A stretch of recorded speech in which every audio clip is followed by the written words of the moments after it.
Entenda, absorva e assimile essa verdade. O céu não tem regime socialista. Ele é igualitário no sentido de salvação, do valor que cada um tem, não de retribuições. Nós colhemos aquilo que plantamos. Isso é determinado por Deus, esse é o padrão de justiça divina. Cada um será recompensado de acordo com aquilo que fez, com o nível da sua doação, com o nível da sua entrega. Esses camaradas estão diante da morte e diz, a gente pode crer e ser livre, mas a gente pode escolher não crer, mirando uma superior ressurreição. E Deus diz, pode. Ele diz, então nós escolhemos morrer. Por quê?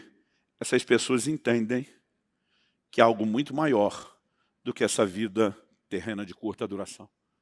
Quando Estevão está diante daquele momento onde vai ser apedrejado, ele não faz nenhuma oração por livramento. Ele apenas ora e diz, Senhor, não lhes impute esse pecado. Em outras palavras, ele está dizendo, eu vou aceitar esse apedrejamento, eu nem vou orar por livramento. Mas a Bíblia diz que cheio do Espírito Santo, seus olhos se abrem. E a Bíblia diz que ele vê Jesus em pé, à direita do trono de Deus. Eu não sei você, eu fico enlouquecido, quase surtado com esse texto. Porque em toda a Escritura a Bíblia fala de Jesus sentado à direita de Deus. Era um conceito cultural que eles entendiam. Quem tinha autoridade ficava sentado. Quem ficava em pé era o plebeu que estava na frente de quem tinha autoridade. Quando a Bíblia fala de Jesus em pé, para mim é uma das maiores honrarias que Estevão podia receber. Para mim ele está dizendo, um cara como você, que valoriza o que é eterno, que me honra até o fim, até o último suspiro. Eu me levanto do trono para receber com honra aqui no céu. E se existe algo que deveria nortear a minha e a sua vida, é essa disposição que nasce de um entendimento de viver por algo maior. Como eu falei antes, eu não sou uma pessoa, não me considero desprovido de ambição. Minha ambição é outra. Eu decidi que eu queria ter algo que durasse por toda a eternidade. Paulo diz em 1 Coríntios 3,10, segundo a graça de Deus que me foi dada, lancei o fundamento como sábio construtor, e outro edifica sobre ele, porém cada um veja como edifica. Paulo diz antes que o fundamento é Cristo, isso não pode ser mudado. Mas ele diz, depois que Cristo entrou, o que vai ser construído em cima do alicerce, do fundamento, cada um veja bem como é que vai construir. Ele diz assim, verso 12, se o que alguém edifica sobre o fundamento é ouro, prata, pedras preciosas, aqui está falando não só de um edifício valioso, mas de coisas resistentes ao fogo. Aí ele continua a lista e diz, madeira, feno, palha, aqui ele não está falando só de um edifício, de um tipo de casa ou moradia que não tem tanta honra, mas ele está falando de coisas que não resistem ao fogo. Ele termina dizendo assim, a obra de cada um se tornará manifesta, pois o dia a demonstrará, porque será revelada pelo fogo, e o fogo provará qual é a obra de cada um. Se aquilo que alguém edificou sobre o fundamento, que é Cristo, permanecer, esse receberá recompensa. Outras traduções dizem galardão, que é a mesma coisa. Se a obra de alguém se queimar, esse sofrerá dano. Porém, ele mesmo será salvo, mas como que através do fogo? A Bíblia faz uma diferença entre salvação e galardão. Se o que você construímos para a eternidade não resiste ao fogo, você entra salvo, mas sem galardão. Como dizia um amigo meu, salvo, mas sapecado pelo fogo. Ele diz, mas se o que você edificou, se você se empenhou, se esmerou, e sobreviver ao fogo, e fogo na Bíblia tem essa ideia de juízo, Deus está dizendo, então você vai ter galardão. Gente, eu não sei qual é o sistema de recompensa eterna. Mas algumas coisas me deixam muito, mas muito seguros. Em primeiro lugar, Deus é justo e qualquer que seja o seu sistema de recompensas, não será jamais injusto. Hebreus capítulo 6, versículo 10 diz, porque Deus não é injusto para se esquecer das vossas obras. Então isso é uma garantia. Segundo, ele além de justo, é generoso e criativo. Eu fico imaginando se ele caprichou tanto nesse mundo, onde a gente gastaria tão pouco tempo, o que é que não nos aguarda, onde eu e você vamos passar a eternidade. Mas algumas escolhas têm que ser feitas, e elas derivam de um entendimento correto, no que é que eu e você vamos investir. Eu muitas vezes dizia, desde garoto, que eu descobri que algumas coisas, elas não são experimentadas por qualquer um. ou são desfrutadas por milionários ou por missionários. Quando eu descobri que essa outra categoria também conseguia, ao longo do caminho, não juntar nada para si, mas muitas vezes desfrutar de coisas especiais, falei para Deus, estou no time de cá. Mas um dia ele falou para mim, e se você não tivesse essas coisas? Eu falei, no início eu não entrava. Agora que eu entendi a alegria que elas proporcionam, né? O investimento eterno que isso é. Falei, eu também fico do lado de cá. E depois de mais de 30 anos de ministério, onde durante boa parte do tempo eu vi muita gente me chamar de tolo. Dizer, você não está pensando em você, você não está pensando na sua família, você não está pensando no seu futuro. Eu só dizia, anote uma coisa, que daqui a uns anos a gente conversa. Deus não é injusto. E se o dia que eu terminar minha vida não tiver um centavo no bolso, não tiver onde nem cair morto, falei, o problema também não é meu, é de vocês que vão ter que me enterrar. Eu falei, o que importa é aquilo que nós vamos desfrutar por toda uma eternidade. Hoje, se eu olho para trás, percebo algumas das boas escolhas que eu fiz, orientado por gente que conhecia o Senhor e a palavra, e obviamente isso foi se consolidando ao longo do tempo, né? À medida que eu mesmo consegui enxergar e entender essas verdades nas Escrituras, eu acredito que isso se deriva de um entendimento que me levou a uma decisão. Eu quero viver por algo maior. Agora, os grandes heróis de Deus não são encontrados só nas páginas da Bíblia, em épocas milenares, muito longe e distante dos nossos dias.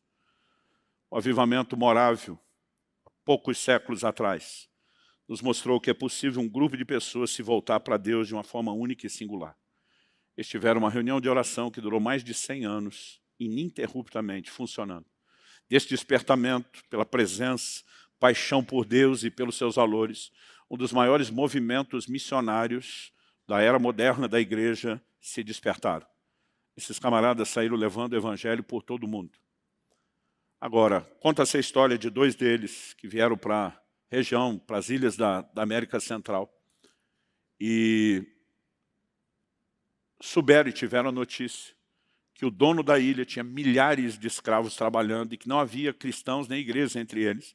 Eles escrevem cartas pedindo permissão para poder entrar a pregar o evangelho. E o dono nega. E diz, ninguém tem permissão de entrar aqui, a não ser que entre como escravos. Ele escreve uma outra carta.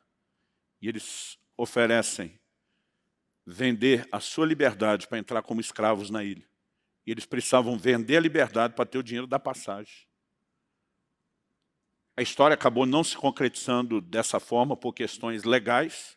Na época, eles não eram negros, não se encaixavam no padrão da escravatura, mas eles não sabiam que o processo final seria legalmente derrubado.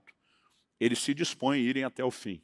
No dia que entram no barco, estão para se despedir, aquele momento de choradeira de famílias, amigos e parentes, porque não há viagem com retorno. Eles nunca mais seriam vistos por ninguém. Era uma despedida permanente. Esses dois gritam do barco uma frase que acabou se tornando o lema, o grito de guerra do movimento morável.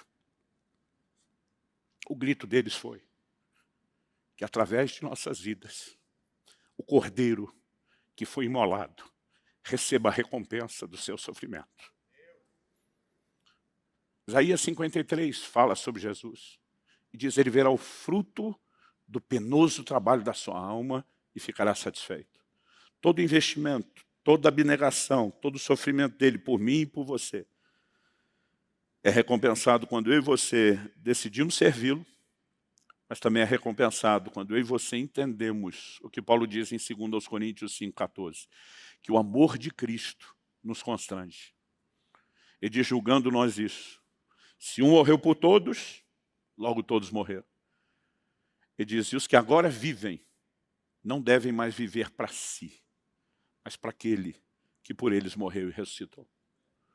Agora tente imaginar hoje, se 50 milhões de evangélicos no Brasil, que é a estimativa mínima do que se acredita que somos, resolvesse viver o evangelho nesse nível de doação. Um exército de pelo menos 1/4 da nação, comprometido com Cristo até o tutano, dizendo, nós vamos viver em função de algo maior. A igreja não estaria caminhando de forma tão lenta. Mas eu acredito que isso não é um sonho distante, não é utopia, nem algo impossível. eu acredito que um sopro de avivamento ainda vai varrer a nação brasileira e que nós poderemos corresponder com Deus de uma forma diferente. Mas sabe, não se trata de mero e simplesmente você ser egoísta. Então deixa eu escolher o que no final é melhor para mim. Na verdade, a disposição de Deus recompensá-lo é porque você aceitou o que é melhor para ele, o que será melhor para muitas outras pessoas. E ele diz, para não ser injusto, eu deixo isso bom para você também. Mas se você entendemos o nível de doação de Cristo, mesmo se ele falasse, estou recrutando voluntários, sem nenhuma recompensa, só em nome do que eu já fiz por você, eu acho que isso já deveria ser suficiente para você dizer, conta comigo, eu quero te levar a sério. Sabe, eu acredito que o crente que sai, vira as costas para os prazeres do mundo, mas não entra para mergulhar em Deus de verdade, ele acaba ficando num lugar muito sem graça. Está certo que ele deixou as coisas que custarão a morte eterna, mas ainda que naturais, tinha algum tipo de gratificação e diversão. Mas quando eu e você vivemos uma vidinha religiosa, sem vergonha, eu não acredito que isso seja o grande motivo da troca. Precisa haver algo que norteie a minha e a sua vida para mergulhar nesse negócio de cabeça. Para dizer, eu vou entrar com tudo, eu vou sem reserva, eu vou dar tudo de mim. Outro dia alguém falou, pastor, parece que o que vocês incitam é um certo fanatismo. Não, fanatismo é pouco porque a gente quer.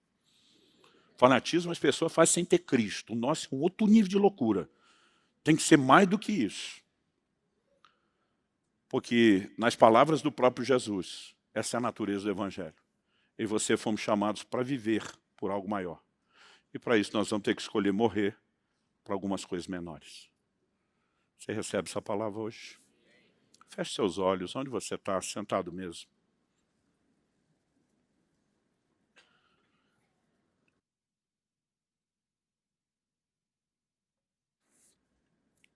Espírito Santo,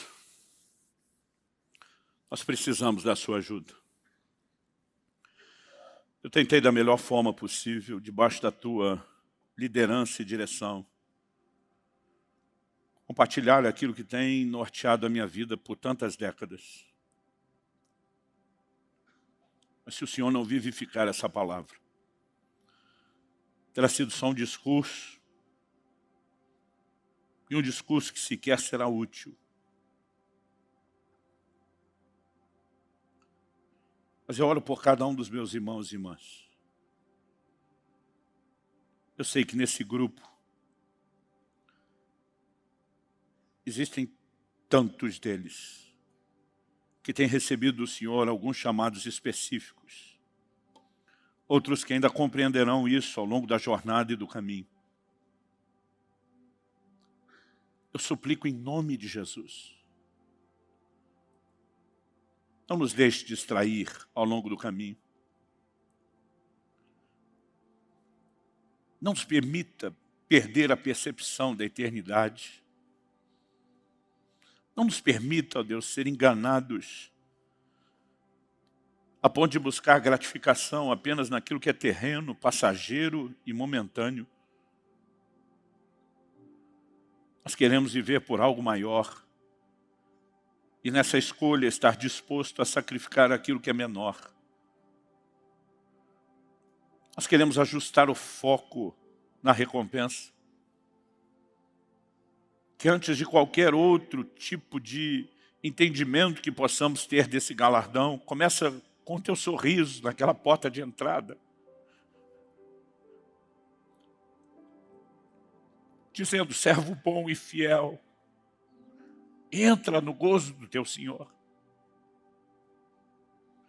Ilumina os olhos do nosso entendimento, Senhor. Não há forma dessas verdades entrarem em nós, a não ser por revelação. Que o pensamento dominante desse mundo, que é tão egoísta, Senhor, não nos domine. Mas que o Espírito de Cristo nos influencie. Como está escrito, que age em vocês o mesmo sentimento que houve também em Cristo Jesus. Que subsistindo em forma de Deus, não teve o ser igual a Deus como algo ao qual deveria se prender, mas esvaziou-se de si mesmo, assumiu a forma humana e como homem foi obediente, obediente até a morte e morte de cruz. Nós clamamos por esse sentimento que nos leva à mesma disposição de escolhas, de esvaziamento, mas que também um dia determina um outro nível de recompensa. E é por isso que a tua palavra diz, pelo que também Deus o exaltou soberanamente, e lhe deu um nome que está acima de todo nome, para que ao seu nome se dobre todo o joelho de toda a criatura, nos céus, na terra, debaixo da terra. Queremos viver tanto o sentimento de Cristo, que nos leva à disposição de entrega, como também as recompensas eternas.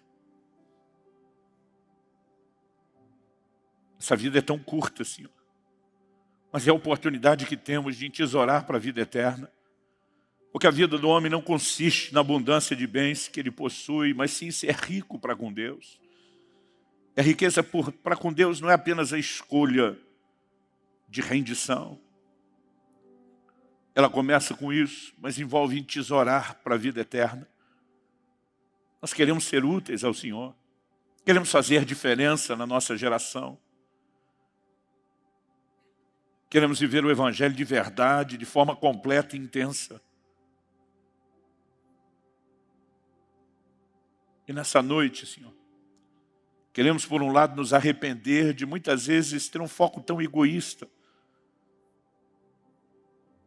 buscando um tipo de recompensa, de prazer e de deleite que nem se compara com aquele que o Senhor propôs. Abre os nossos olhos. Só o Senhor pode nos levar a esse lugar de entendimento e compreensão. Isso sim norteará nossas escolhas. Queremos escolher com sabedoria e semear para a eternidade, investir para a eternidade. Se ao longo do caminho o Senhor nos permitir de alguma forma desfrutar ao longo dessas escolhas de recompensas terrenas, que elas venham, mas não dependemos delas, Senhor.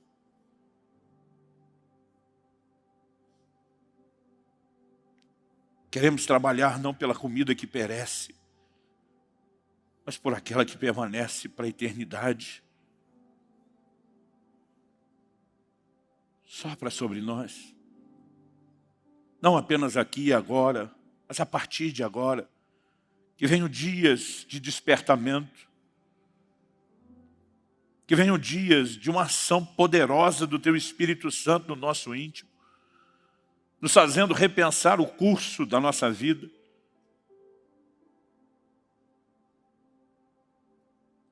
Antes que chegue aquela fase de arrependimento tão comum a todos na velhice. Razão pela qual a Tua própria palavra nos adverte no livro de Eclesiastes.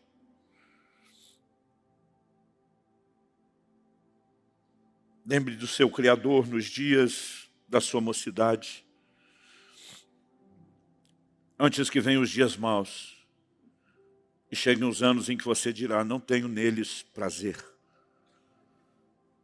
O Senhor tem nos dado uma oportunidade que muitos não tiveram de começar cedo, de planejar a devoção de uma vida inteira ao Senhor. Nós não queremos desperdiçar isso. Mas por outro lado sabemos que, como diz 1 Coríntios 2,14, o homem natural não entende as coisas do Espírito e para ele são loucura.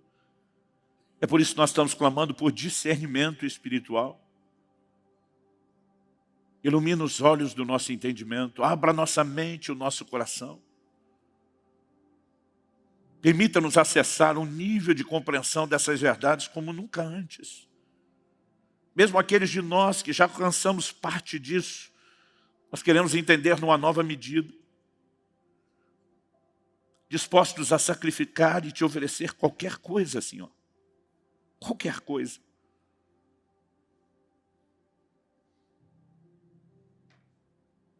Nós oramos em nome de Jesus.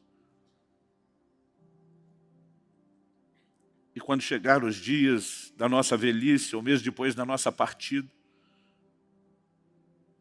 E aqueles que se lembram de nós forem se referir a nós, Senhor. Que possam dizer, viveram por algo maior. Escolheram ser tão nobres, que entraram na classificação de Hebreus 11, homens dos quais esse mundo não era digno.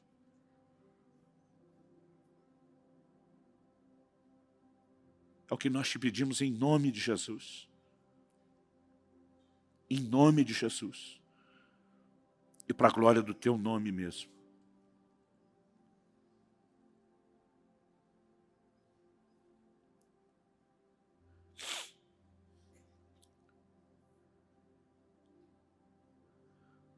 Fale com Deus um instante.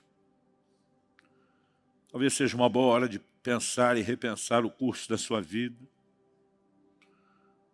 Suas decisões, suas metas.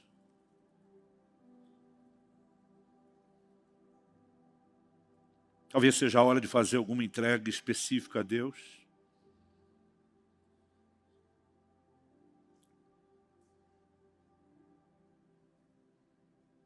Ou mesmo de clamar para que Ele traga a direção daquilo que Ele tem para a sua própria vida. De modo que você possa se ajustar e se alinhar. Mas acredito que mesmo antes de saber o caminho que nós vamos trilhar, nós podemos dizer como Lutero, o grande reformador, posso não conhecer os caminhos pelo qual Ele me conduz, mas conheço bem o meu guia. Ele é digno de confiança, a ponto de você poder se entregar mesmo antes de saber o caminho, e dizer, eu vou confiar no Senhor. Eu vou confiar o destino e o curso da minha vida nas tuas mãos e ao cumprimento do teu propósito.